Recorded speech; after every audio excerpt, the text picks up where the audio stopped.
ওই ছাত্র উনি আবার লোকমা দিয়ে ঠিক করে দিল, যাক সমস্যা নাই। আচ্ছা, তাহলে আল্লাহ পাক কি ওয়াদা করলেন? বান্দা তোমার আমি গুনাহগুলোকে সওয়াব দিয়ে পাল্টায় দেব। জোরে বলি সুবহানাল্লাহ। সে কাজগুলোকে আমরা করতে রাজি আছি ইনশাআল্লাহ। আল্লাহ রাব্বুল আলামিন সূরাতুল ফুরকানের মধ্যে বলছেন, সূরাতুল ফুরকানের ৭০ নম্বর আয়াতে বলছেন, ইল্লা মান তাবা ওয়া আমানা ওয়া আমিলা সালিহান ফাউলাইকা ইউবাদদিলুল্লাহু সাইয়্যাতিহিম হাসানাত ওয়া কানাল্লাহু গফুরুর রহিমা। আল্লাহু আকবার। আল্লাহ বলছেন, বান্দা তবে শোনো, তুমি যদি তওবা করতে পারো, নাম্বার 2 ঈমান আনতে পারো, ওয়া আমিলা সালিহান এবং নেক আমল করতে পারো। 3টা কাজ। এখানে কয়টা কাজ বলেন? সূরা ফুরকান আয়াত নাম্বার ৭০ থেকে আমি তেলাওয়াত দিয়ে শুরু করেছি। 3টা কাজ যদি করতে পারো, 1 নম্বরে তওবা করতে পারো, নাম্বার 2 যদি ভালো করে ঈমান আনতে পারো, নেক আমল যদি করতে পারো, আমি আল্লাহ নিজে ওয়াদা করছি তোমার গুনাহগুলোকে আমি আল্লাহ পাল্টায় দিয়া সওয়াব বানাইয়া দেব। তওবা করব আমরা কার কাছে? ওই যে 2 জন উঠতেছে যাচ্ছে, এই কি যাই কেন বসেন, আমি কি আলোচনা চালাবো? এই যে হাজার হাজার মানুষের মাঝ থেকে আপনি একা উঠে যান। যদি আপনি উঠে যান কোনো কারণে, কোনো সমস্যা নেই, খুব যদি জরুরি থাকে, ইমার্জেন্সি, ভিন্ন কথা। কিন্তু আপনি উঠলেন, বসলেন, গেলেন, ভাল লাগলো না, আমি মনে করি এটা কোরআনের সঙ্গে সুস্পষ্ট একটি আদবের খেলাফ কাজ। কেউ নড়বে না। ওই যে এরকম একটা ভাই উঠলেন, বাচ্চা একটা কোলে আছে, ছোট্ট বাচ্চা, আমি কিছু বলবো না, সমস্যা নেই, কিন্তু বিনা ওজরে বিনা কারণে মাহফিলে ওঠা বসা করে, এটা সুস্পষ্ট একটা মানে আদবের খেলাফ কাজ এটা। কারণ এটা শুধু জনসভা না, এটা একটা ইবাদতের জায়গায় রূপ নিয়েছে। এখন বলি আলহামদুলিল্লাহ। বসুন, যে যেখানে আছেন বসুন। আমরা তওবা করতে রাজি আছি? আস্তে তওবা করতে রাজি আছি? তওবা করব কার কাছে? আস্তে বলুন, তওবা করব কার কাছে? আমার নবী কি তওবা করেছেন? আস্তে বলুন, আমার নবী কি তওবা করেছেন? কেন? তার তো কোনো গুনাহ ছিল না। তার কোনো গুনাহ ছিল? এরপর তিনি কি করেছেন? ওয়াস্তাগফিরুহু ইন্নাহু কানা তাওয়াবা। আমার নবীজি বলেন, তুবু ইলাল্লাহ ফাইন্নী আতুবু ফিল ইয়াউমি মিআতা মাররা। ও আমার সাহাবীরা, তোমরা আল্লাহর কাছে তওবা করো, আমি রাসূল নিজে সারা দিনে 100 বারও বেশি বার তওবা করি। আমার নবী তওবা করেছেন, চোখের পানি ফেলে ফেলে কেঁদেছেন। সাইয়েদনা ওমর ফারুক রাদিয়াল্লাহু তাআলা একদিন এক সাহাবীর সামনে বসেছিলেন। সাহাবী একটা হাদিস বর্ণনা করছে, সেই হাদিসটা শুনলেন, লা ইয়াদখুলুল জান্নাতা, ওই বান্দা জান্নাতে প্রবেশ করবে না যার মধ্যে মিসকাল হাববাতিন মিন কিবার, যে বান্দার মধ্যে যাররা পরিমাণ, অনু পরিমাণ যার মধ্যে অহংকার থাকবে, সে ব্যক্তি জান্নাতের গন্ধ পাবে না, জান্নাতে প্রবেশ করতে পারবে না। এই হাদিস শোনা মাত্রই তিনি ছোট্ট বাচ্চার মতো তিনি হাওমা করে কান্নাকাটি শুরু করে দিলেন। বলা হলো, ওমর কান্নাকাটি কেন করো, কি হয়েছে? তিনি সবাইকে বলে ফেললেন, শোনো, অর্ধ দুনিয়ার শাসনকর্তা আমি, মাঝে মাঝে আমি যে শাসনকর্তা, মাঝে মাঝে আমার কাছে কেমন যেন লাগে। আমি এত বড় একজন লিডার, আমি এত বড় একজন খলিফা, আমি এই জন্য ডুকরে ডুকরে কান্দি। আমার মনে হয় মাঝে মাঝে আমার মধ্যে অহংকার ঢুকে পড়ে, আমি মনে হয় জাহান্নামী হয়ে যাচ্ছি। চোখের পানি ফেলে ফেলে কাঁদতেছেন, শিশুর মতো ডুকরে ডুকরে কেঁদে আকাশের দিকে তাকায় দোয়া করতেছেন, আল্লাহ তাআলা শোনো, তোমার এই দুনিয়ায় যত বান্দা আছে, প্রত্যেকটা বান্দাকে তুমি যদি জান্নাতের ঘোষণা দিয়ে দিবে, যে কোনো একটা বান্দাকে যদি জাহান্নামের ঘোষণা দিয়ে দাও, আমার কাছে মনে হচ্ছে এই মুহূর্তে আল্লাহ সব জান্নাতে চলে যাবে। জাহান্নামের তালিকায় তুমি একজন বান্দাকে যে রেখে দিয়েছো, সেই বান্দার নাম ওমর ছাড়া মনে হয় পৃথিবীটার দ্বিতীয় কেউ হবে না। কি পেরেশান তারা ছিল।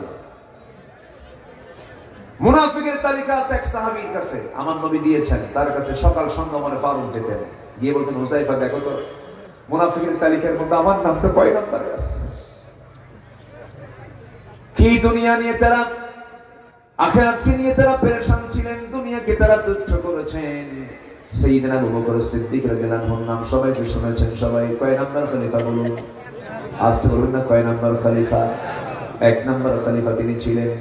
আমার বন্ধুগণ, যখন তার খেলাফত আমল চলছিল, তিনি মাঝে মাঝে ঘর থেকে বের হয়ে জনগণকে দেখার জন্য যেতেন। এক রাতে তিনি বের হয়েছেন, খালি পায়ে হেঁটে বের হয়েছেন, খালি পায়ে হাঁটতেছেন। সাইয়েদনা ওমর ফারুকের সামনে তিনি ধরা পড়ে গেছেন। তিনি বললেন, আমিরুল মুমিনিন, এই পাথরের রাস্তায় আপনি খালি পায়ে হাঁটতেছেন কেন? আপনার পা তো পাথরের আঘাতে ক্ষত বিক্ষত হয়ে রক্তাক্ত হয়ে যাবেন। আপনি জুতা কেন পড়ছেন না এত গভীর রাত্রিতে? আপনি কেন খালি পায়ে চলতেছেন এই জনপদে? সাইয়েদনা আবু বকর বলছেন, ওমর, আল্লাহর নামের কসম করে বলি, আমার পায়ে যদি কোনো খরম জুতা পায়ে দিয়ে হাঁটি, এই খরম জুতার আঘাতে আর ওই সাইডে পাথরের আঘাতে যে আওয়াজ হবে, সেই আওয়াজটা যদি বেশি বড় হয়ে যায়, এই গভীর রাত্রে কোনো আল্লাহর বান্দার কানে যদি জুতা হাঁটার আওয়াজ যদি কানে চলে যায়, যদি তার ঘুম নষ্ট হয়ে যায়, কিয়ামতের দিন ওই নাগরিকের ঘুম কেন নষ্ট হলো, তার জন্য আমাকে আসামির কাঠগড়ায় দাঁড়িয়ে তারা জবাব দিতে হবে। আল্লাহু আকবার বলবেন না?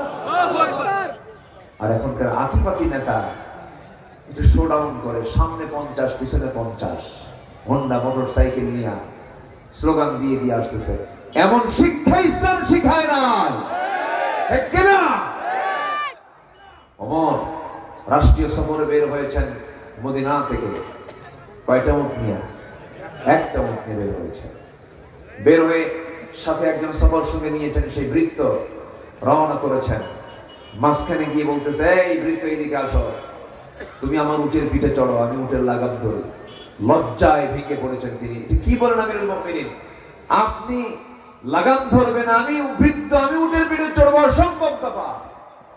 এক ধমক মারলেন, ধমক মেরে বললেন, এই আমি ওমর আর তুমি, তোমার চোখ দুইটা আমার চোখ দুইটা, তোমার কান দুইটা আমার কান দুইটা, তুমি আল্লাহর গোলাম, আমি আল্লাহর গোলাম। কিয়ামতের দিন আমার ব্যাপারে জিজ্ঞাসা করা হবে তোমাকে, তোমার ব্যাপারে জিজ্ঞাসা করা হবে আমাকে। সম্মত শিখতে হবে। বৃত্ত আমি তোমাকে এক নাগাড়ে এতক্ষণ ধরে আমি তোমাকে লাগাম ধরতে দেব না। যা হবে কষ্ট দুজনের সমান কষ্ট হবে, ভাগাভাগি করে আমরা চলে যাব। আল্লাহু আকবার বলবেন না? জোরে বলি আল্লাহু আকবার। প্যালেস্টাইন সফরের ঘটনা এটা। চলে গেছেন জায়গা মতো গিয়ে যখন পৌঁছে গেছেন, রিসিপশনে যখন পৌঁছে গেছেন, সেই সময় একটা কাম উল্টা হয়ে গেছে। উটের পিঠে যে বসে আছে ওটাই হলো গোলাম, আর লাগাম যে ধরে আছে সেটা হলো ওমর। এখন সব মানে সৌজন্যতা দেখানোর জন্য, সদর সম্ভাষণ জানার জন্য ওমর আসতেছেন, সব নিয়ে চলে গেছে হলো উটের পিঠে যে বসে আছে। ও বলে, আমি তো না, আমি তো ওমর না। কে কই যে লাগাম ধরে আছে? ও তো।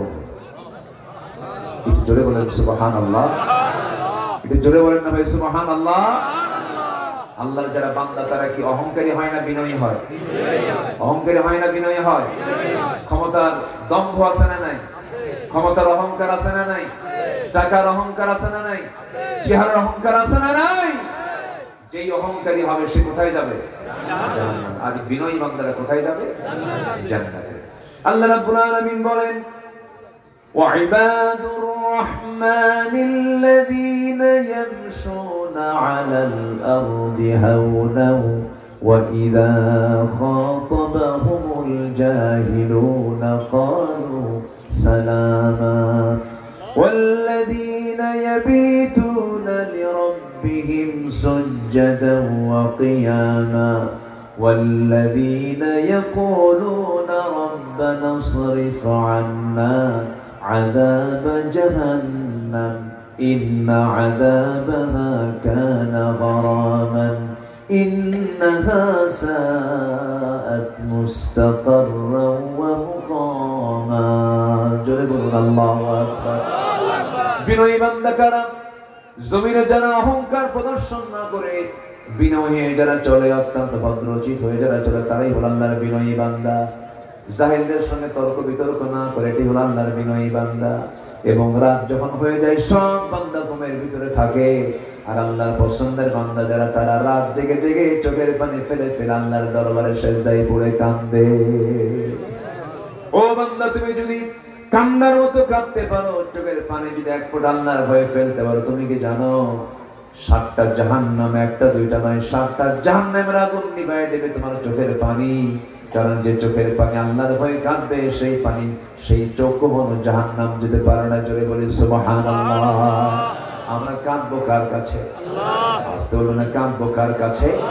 আল্লাহ বলছেন, বান্দা আমি তোমাদেরকে ক্ষমা করে দেবো, কিন্তু সবাইকে আমি ক্ষমা করবো না। 5 জনকে ক্ষমা করবো। কয়জনকে বলেন? 5 জনকে ক্ষমা করবো। আল্লাহ পাক আমাদেরকে এই কাপের আশার তৌফিক দান করুন। জোরে বলি আমিন। আরো জোরে আমিন, আরো জোরে আমিন। আলোচনা চালিয়ে যাব, কারো কোনো সমস্যা নাই তো? সাইয়েদনা আবু বকরের নাম সবাই শুনেছেন না? জি।